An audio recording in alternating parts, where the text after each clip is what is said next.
Hello everyone, it's Jen. Welcome back to another card making video. Today I'm using the adorable stamp set called Cute Chemists by My Favorite Things. So I'm going to be coloring up both of the images here as well as some of the accessories that come along in the stamp set. There are a number of really adorable sentiments in this set as well. So to start off, I'm going to do the skin tones. I am doing the little boy here in a darker skin tone. I'm using E23, E13, and E11 with a little bit of E00. So this is going to give him a nice, kind of like a caramel color skin tone. So I'm just making sure to put my darkest color, which is the E23, under his hairline. I also added some to his ears and around that area of his face. I made sure to add some shading to where the fingers are kind of touching each other on his hands and underneath his neck. Then I brought in my first midtone, the E13, and blended that out and brought it down in those areas a little bit more. Blended that out with the E11 and then going over very minimal spots with the E00. For the little girl, I'm going to do her skin tone a little bit lighter. So I'm using E13, E11, and E00. Again, adding the darkest shade around her hair and by her ears, under her neck, and then on her hands, just the tiniest bit there where her sleeve is, and then where she has her fingers wrapped around the little beaker. So just going to do a 3-color blend for her using the midtone E11, and then I'll blend that all out with the E00. I am going to use some R20 for their cheeks, and I'll blend that out using the E00 as well.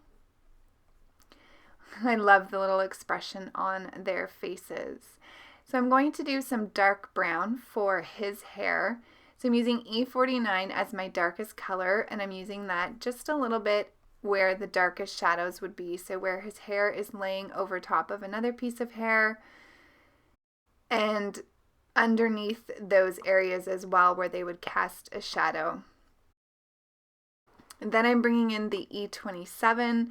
I'm just going over that E49 and bringing it out just a little bit more using a flicking motion. I am going to go over his hair twice just to get the color that I want, but now I'm going over with the E57. Again, just bringing out that color each time I'm adding a new color onto the paper.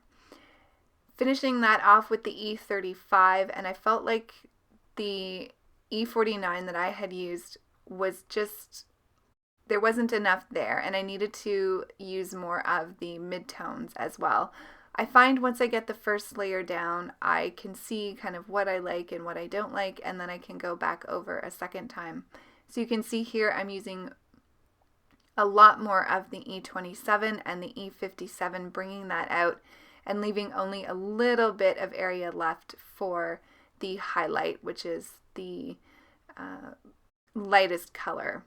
So for her hair, I'm going to do a blonde hair color. So I'm using E35, E53, E51, and then you're going to see me bring in the Y11. So I'm starting off again with the darkest, which is my E35. So I wanted to do that around the part of her hair and where her hair is touching her face, and also where the strands of her braid is meeting. So once I do that, I'm going to come in with the E53 and the E51, and here's where I'm bringing in the E11. Again, just like I did with him, I'm going to come back in a second time and just darken this up a little bit. I wanted there to be more contrast in the hair. So now I'm bringing in the E53 and then the E51, and I'll go over one more time with the Y11. I really love the golden blonde color this combination gives. So once I get her finished up, I'm going to move on to his pants. So I wanted them to be almost like a denim color. So I'm using B99, B97, 95, and 93. Again, just as I have been the whole time, I'm going in with my darkest color. I find this the easiest. Sometimes I do switch it up, but for the most part now I do darkest first. If you're just starting out, you might want to start with your lightest just so you can figure out where you want the shading to be and to kind of get used to blending. So I'm bringing in the B97. I think I'm actually already on to the B95 here. I'm going to blend all that in with the B93. And you can see I gave a little bit of shading where those notches are on the inside of his legs, underneath his lab coat, and then down by his shoes where there's folds of his pants. To bring this color over, I decided to do the paper on her little clipboard, just trying to carry some of the colors over into both of the images. For her pants, I wanted to do more of a light denim or just kind of like an aqua teal color. So I'm using B45, BG01, and B00. I do have to do the tip-to-tip technique for the BG45 and the BG01, but they do blend really nicely together once you kind of help it along with the blending. So I'm going to add this color to one of the beakers. Again, just trying to really have some of those colors carry through the card. I'll do this long cylindrical, is that the right word? The long beaker here as well. I end up using the larger beaker images on the inside of the card. For his shirt, I decided to do a green color. I'm using YG17, YG03, and YG01. I did go back over this a second time as well just to bring out that shadow. So I'm not going to show you all the coloring once I've done one of the colors, but I did color up a couple of those little jar images as well, and now I'm moving on to the pink for her shirt. So I'm using R39, R85, and R81. For their shoes, I just wanted to keep them a black color, so I'm using C7, C5, and C3. I put my C1 and my C00 markers there just because I'm going to do the whites with that. But for the shoes, to make them look black, just using those three darkest colors there. And leaving quite a bit of highlight on there. So for the lab coats, I'm using the C3 as my darkest. I'm touching the tip of my marker very lightly here because I do want their lab coats to look white. So I want as much white showing as possible, but just giving it some depth and dimension here. So underneath where his legs are and the undercoat of his lab coat will be quite a bit darker. Coming back in with the C3 just to blend that out a little bit more. No, sorry, the C1. And to finish that off, I will bring in the C00. Just going to blend that in really nicely, again, leaving a lot of white space here. So you can see I'm not going over the entire image with that C00 because it still has a little bit of color in it.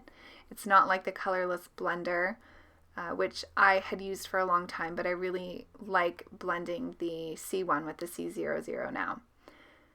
So I decided to do her clipboard in the same colors as his hair, just leaving out that darkest color. So bringing in the E27, the E57, and the E35. So that will give her that dark brown as well. So for the background, I wanted a really light background. I'm using the English Brick Stencil by MFT.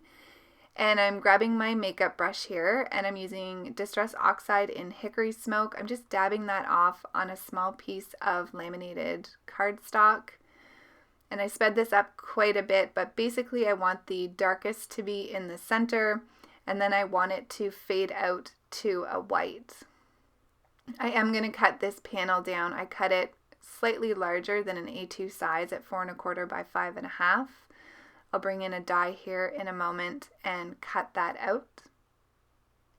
So I'm using some Bristol Smooth cardstock for the blending. I use Spectrum Noir Premium cardstock for coloring my images. And here I'm just going over with the brush to kind of smooth that out and for there to be some color in between the bricks so it's not stark white. So just cleaned off my makeup brush with a microfiber cloth, and now I'm using the stitched wonky dies here. I'm going to cut that with my Big Shot, and then I had every intention to heat emboss this sentiment. So I used my powder tool, and I'm just lining up my images here so I can get my sentiment where I want it to be. I kind of want it to be sitting where their legs are going a bit inward. So I'm going to grab my travel stamp platform here and make sure that sentiment is nice and straight, and then I'll grab out my Versafine black Onyx ink and stamp that out a couple of times. Now, the reason I said I had every intention to heat emboss this was because Distress oxides take a while to dry, and I wasn't patient enough. That often happens when you're filming videos. And you can see here the embossing powder stuck all around the sentiment. So instead of scrapping this, I just took one of my paintbrushes and just took off all of the clear embossing powder. I didn't heat it at all. And so now we're just going to have a stamped sentiment on the card. So the sentiment says, "I'm sorry for my reaction. I thought it would be cute to put the Let's Bond sentiment on the inside." So here's where I have all these little beakers or scientist jars, and I'm just going to decorate the inside with those. I'm really trying this year to decorate the insides of my cards more. So it's February and I'm doing a pretty good job with that. We'll see how long I can keep that up for the rest of the year. So now that I have that done, I just need to use my bone folder there just to get that crease so my card base will lay flat. I'm going to adhere the panel onto my card base with some liquid adhesive. So this is going to be right on the panel. I decided to pop up the little characters on some foam adhesive. So I'm going to get him into place. I did color and cut out this little explosion smoke of cloud, which I thought was really cute. And then I'm going to adhere her down. Once I get her down, I feel like something is missing. And so I played around with adding the little, I don't even know what it's called. I feel like I forget all of my chemistry, but this little element here that comes in the stamp set. So I inked it up thinking I was going to use it, but it just didn't look right. I mean, that's not the purpose of it, to come out of the little beaker there. So instead of wasting it, I just thought I would add it to the inside of the card. I had kind of given up at this point, but was still thinking of what I could add. So I went on and added some gel detail here. This is my black Glaze pen. I just used that on their eyes. Then I'm bringing my white Signo gel pen in to add some highlights to our little girl and boy chemists here. Then I decided to bring in some Nuvo drops in the Morning Dew.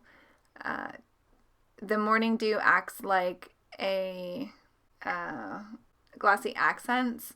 So this one here that I'm actually using first is the White Blizzard, and it's got some glitter in it. So I was using that for the bubbles and on the top of where the liquid is in the little jars. And I added it around his little smoke bubble as well. Here's where I decide I'm going to stamp these hearts. And I do that right on the paper. I end up not liking this, even though I'm adding the White Blizzard to it. It just didn't look right because his little smoke cloud had the crisp white background to it. So I end up stamping the hearts onto some white paper, and I fussy cut them out. You'll see that when I show you the card here momentarily. It looks much better. I thought I could get away with just stamping it on the background, but the difference was just too much between that little puff cloud and those hearts. So here's where I'm adding the Morning Dew to the glasses and the jars. You can see now I have the hearts on. I like that much better. I added some matching sequins, and that's the card for today. So I hope you enjoyed. I had a lot of fun playing with this stamp set. I'll see you in the next video. Take care, everybody. Thanks for watching. Bye.